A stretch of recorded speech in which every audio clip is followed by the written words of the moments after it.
From gun reform to metal detectors to potentially arming teachers with guns in South Carolina schools, I sit down one-on-one with State Representatives Wendell Gilliard and Marvin Pendarvis for a special edition of Quintin's Close-Ups. And be sure to download the free Quintin's Close-Ups app in your Apple or Google Play stores. And as you know, the EPA is giving South Carolina hundreds of thousands of dollars to replace school buses. When you hear that, what sticks out to you? Well, I tell you what jump out. I already introduced him, and he knows it. That's why he's smiling. I've already been a proponent. Look, we are, when I say we, I'm talking about state officials. We're poor stewards when it comes to the maintenance of these buses. We're really not putting the money, practicing what we preach. We don't care, okay? I mean, let's be for real. These buses are outdated, they're old. I say privatize them, okay? That's just the answer to all. We can take 20 to 40 million dollars and use to put in our public schools, in teachers' pay raises. Okay, we don't pay our teachers enough. That's why we have another serious problem we have in the state of South Carolina. We're losing our teachers. We're losing them to North Carolina and Georgia. I brought this up to the state superintendent. She agreed. You know the pay difference is what she told me. When you look at North Carolina and Georgia, you're talking anywhere from $5,000–6,000. That's why we're losing them. So we got great teachers here in the state of South Carolina, and we ought to do, by any means necessary, we have to do whatever to keep them here, and we should do that. Okay, pay them for what they're worth. And there's also a headline.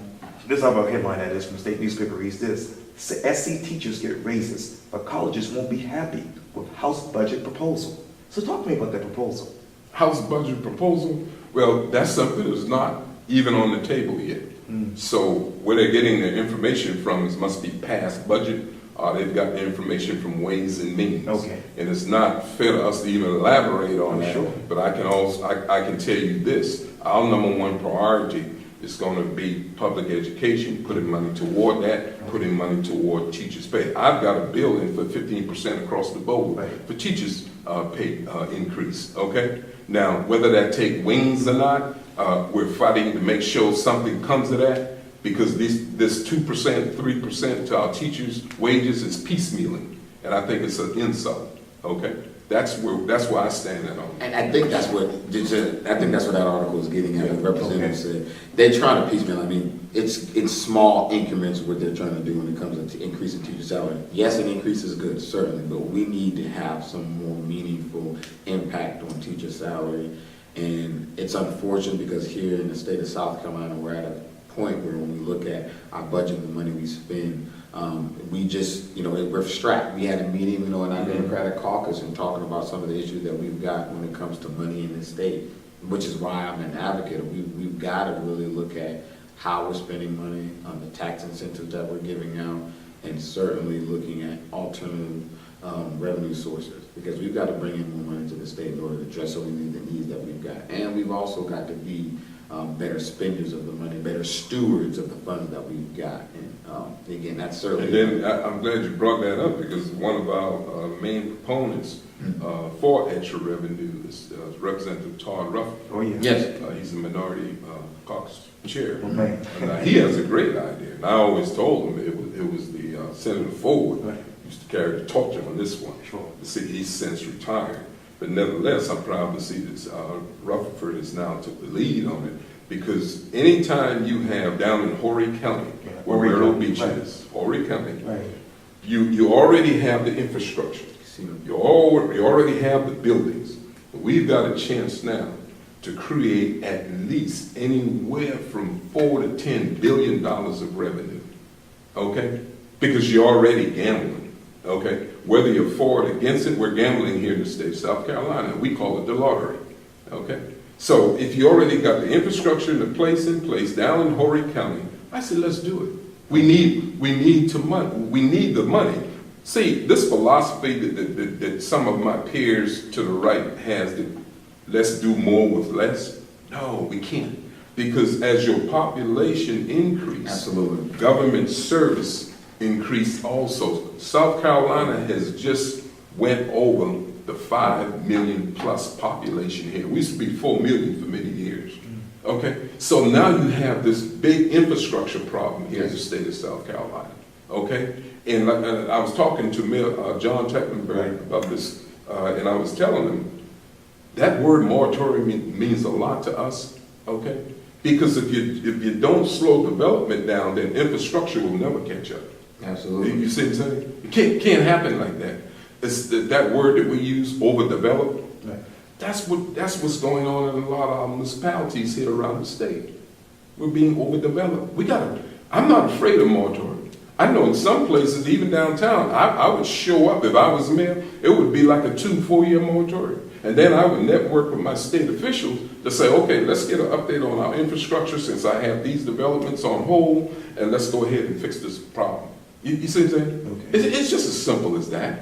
But you got to have the backbone to do it. Now, Tecklenburg has tried it many times, but he needs more support on city council. Okay? In addition to that, not only do we need the backbone, but we need the foresight. We need forward-thinking people to really address some of the needs that we have in South Carolina. To add to Representative Gilliard's point about additional revenue, again, I'm in favor of it. Representative Rutherford mentioned that, and he had mentioned that Senator Robert Ford had been a strong proponent from the outset about casino gambling and looking at ways that we can bring money into the state. I agree. And one of the things that I've been discussing, and folks, this is going to be controversial, and folks are not going to, fall on different sides of the aisle on this or the issue, but in Fort Mill, South Carolina, and it surrounds impact fees. In Fort Mill, South Carolina, their school district brings in an additional, roughly, what I understand, $25 million from impact fees on new development. Essentially, the idea is if you're going to develop in this area, if you're going to come in and continue to bring whether it's residential or commercial, then you need to be paying into the services in order to address the needs of that community. It's almost like basically paying your part. And, of course, developers aren't going to like that, and that's certainly some ways to look at it, but I've been having those conversations, and I've been exploring that issue because I think it's an important one to see exactly what we can do in order, at least at the local level. Again, this is not anything to do as far as state legislation, but localities have been able to say, here we've got this issue, we've got an opportunity to bring in an additional revenue to address some of our infrastructure needs. And then we've also we changed the law recently where some of that money can go towards education. So imagine what we could do in Charleston County with additional money, not having to go into the state coffers again, because we've got issues in the state. And it's going to take some time for us to really address those issues. So then the question becomes, what can localities do? Because we underfund the local government fund. And we don't give enough money when it comes to, with Act 388 and how it's really limited how much money can go back to the districts. Let's suppose we're able to create additional revenue coming into the school districts to address some of the infrastructure needs. And maybe even some of that stuff can go toward teacher salary and go towards the classroom and really addressing what we want to do in an educational front. I mean, you're talking something transformative. Money that we don't have. Again, that's one example, and it's an issue that I've been looking into. But I think we ought to entertain the idea. How that will look, that's to be seen. But I think it's time for us to start looking at what we can do in order to bring more money into our state, into our municipalities, in order to address the needs. Everyone wants to complain that, my taxes are too high, or I pay too much here and I pay too much there. And there are some legitimate concerns. And there are times when that needs to be addressed. But then we want better schools. We want better roads. We want to be able to provide safe communities. We want our teachers to pay more. We want these things, but then we're like, is that money supposed to come out of thin air? We have an obligation to make sure as a society we are supporting the systems and infrastructures that are in place in order to address the needs that we have. And we haven't been doing a good job out here in South Carolina, and certainly in some of our municipalities. And I think we've got a great opportunity to look into that. Again, it's a conversation I think that's worth having. I'm looking forward to being able to engage further officials further as we look more into the problem. And quickly describe to me the following in one word. Plans to outlaw all abortions in South Carolina gets okay from Senate panel. One word, describe that. I think a woman ought to have a right to choose. Okay? That's just the bottom line with me. okay? I mean, you talking incest, rape, whole sorts of things. I always tell people that, even my personal life, I faced that. We had to make a choice, okay? When the doctor sat us down in the room and he told my wife, my ex-wife, that, look, I'm gonna have to bring the family in because this is serious. And they took me aside and they told me, said, it's either gonna be her or the child. That's just my personal experience, okay? I had to make a choice from that perspective, okay? She had to make a choice from that perspective, okay? The weight was on everybody, okay? I had to go in there. I didn't even know what I was gonna say to her, okay? Other than the fact that, look, you and I, we're here together, okay? You've heard the doctor. I mean, it's all sorts of scenarios, but when it comes home with me, the woman ought to have the right to make that choice for whatever reason. That's just my strong belief, okay? One word? Yes, I agree with it. I mean, bad, I guess one word in response to that, I think he hit it on the head. When it comes to abortion, it's a touchy subject, and it's certainly one that's been debated constantly over the years. But when we look at, from a state trying to essentially abolish the opportunity for women to make that choice, because there are circumstances and situations that arise when it's necessary, when you would believe it's an appropriate decision to be made, where they're allowed to be able to do that. And, if we're moving toward prohibiting that, then I think that's a bad move. But I want to say this right quick, and the same people who would be for that, I can almost guarantee you 99.9% of them will cut health care. Yeah. You see the contradiction in that? You said, you're saying that you're pro-life, okay? But the means to help bring that life here, to nurture the mother, to keep it healthy, you're fighting against. You want to cut it off. You said you can't have it both ways.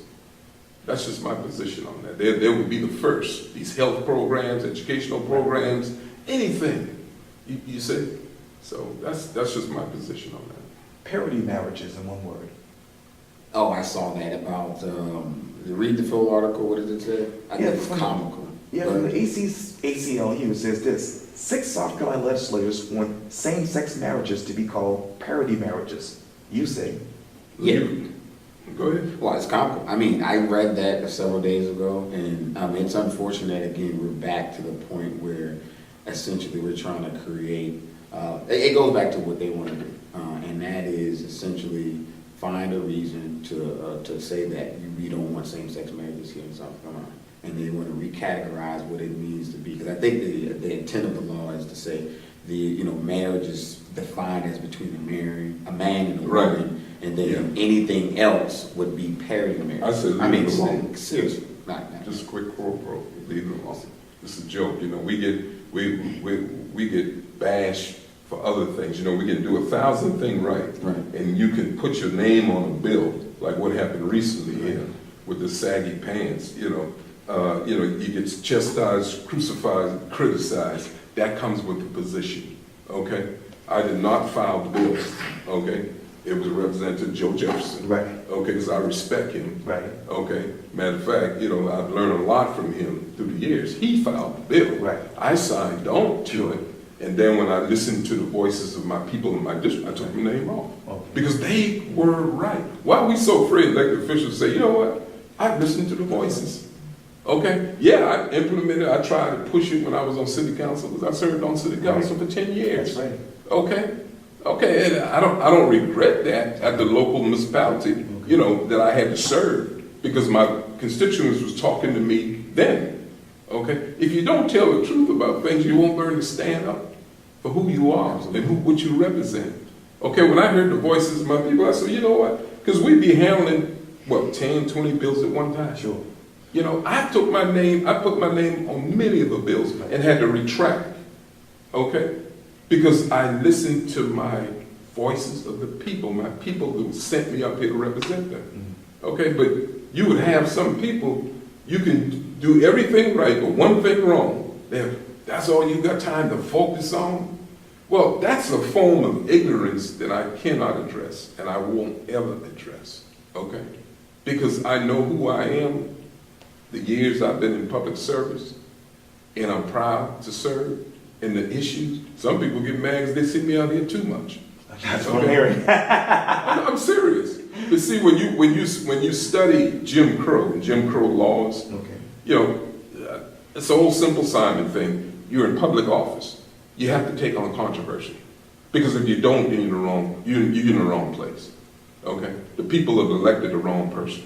Because when you take a stand on issues for the people, okay, you're not going to satisfy everybody. Okay, and you got to know you're doing the right thing. I was always taught one thing: son, whatever you do, always represent the many, and let the few know that you couldn't represent, that you still love them. Okay? You're not going to satisfy everybody. So people can throw the pies, throw this and that. Like, you know what I do? I pray. I love people. I'm a Christian. Throw the pies. That old saying, show me a man that never done nothing, and I'll show you a man or a woman that never been criticized. And I'll tell you somebody who was always criticized, someone who always took a stand on issues, but unfortunately he was killed in New Orleans just recently. Muhyiddin Dibiha. Yeah. I was supposed to interview him this month when he was supposed to come back to Charleston, but obviously that won't happen. But I interviewed him eight times for Quintin's close-ups. And I'm wondering, you know, when you think back to his legacy, what sticks out in your mind? Go ahead. I met him in 2015, right after the Walter Scott shooting, Right. and right before I announced that I was going to run for the North Charleston City Council. And I don't think there are very few people that I've met that have had such a profound impact on my life, but also the city. And the one thing that no one can ever take away from the brother, and that I've always admired, is that he always was consistent. He always was someone who had a backbone. He stood up in the face of injustice.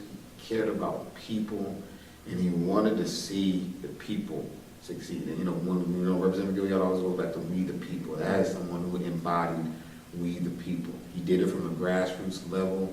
He always, people didn't always agree how he did it, Right. what he did, and the way he was going about it. Right. But you could always respect that the brother was going to bring light to issues that people sometimes did not have the courage to do. He stood up when some people wanted to sit down. And you've got to respect someone who's done that. And he's been consistent as they've been. I mean, he and I became good friends over the years. And we've had a number of intimate conversations about just, build capacity building. That was a big thing for him. Capacity building and finding ways to really bring forth the issues in his community to the light, bring forth those issues to the community, and also do something for the community to uplift the people. He cared about people, and I always respected him about that.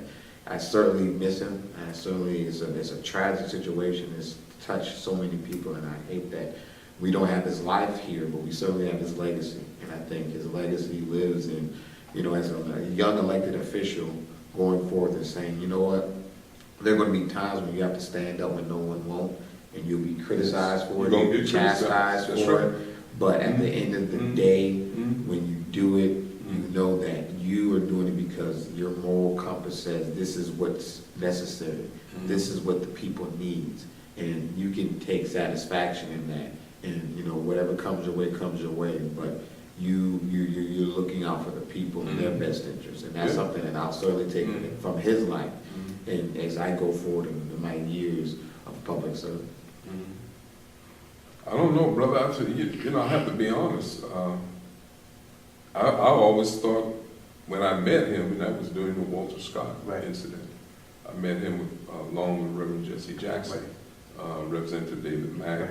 We had, I call him Red in town, Reverend Jackson in town, moving him around like Representative Mack and I always do. And during that period, he'd had Muhyiddin, he had some rallies, and I participated in a couple of them. Sure. And I walked up to him one night and I shook his hand, and he said, Mr. Gilliard, you want to speak? And I did, and I sort of rigged it up that night because it was centered around the Walter Scott incident. I never really got to know him, but I respect him because I told him in his face that night, you remind me of a young me. I said, you're high energy, you're connecting, you're communicating, these people depend on you. Sure. Well, I can remember on another occasion, he had another rally, and Reverend Jackson came to town about a month later. Right. Well, Reb happened to heard him, read something in the paper about him, and I think it was something out in the media that he was going to shut the Ravenel Bridge down. Right, right. And I was concerned about it, Elder Johnson was concerned about it, and we wanted to talk to him.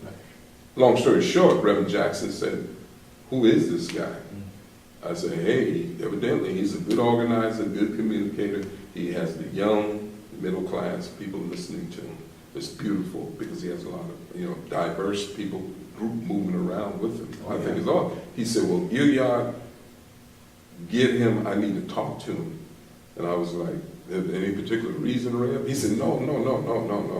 What I'm reading in the paper and what I'm seeing on the news about this young man for the short time Reb said, he said, I got to talk to him because that's a lot of energy and we need that.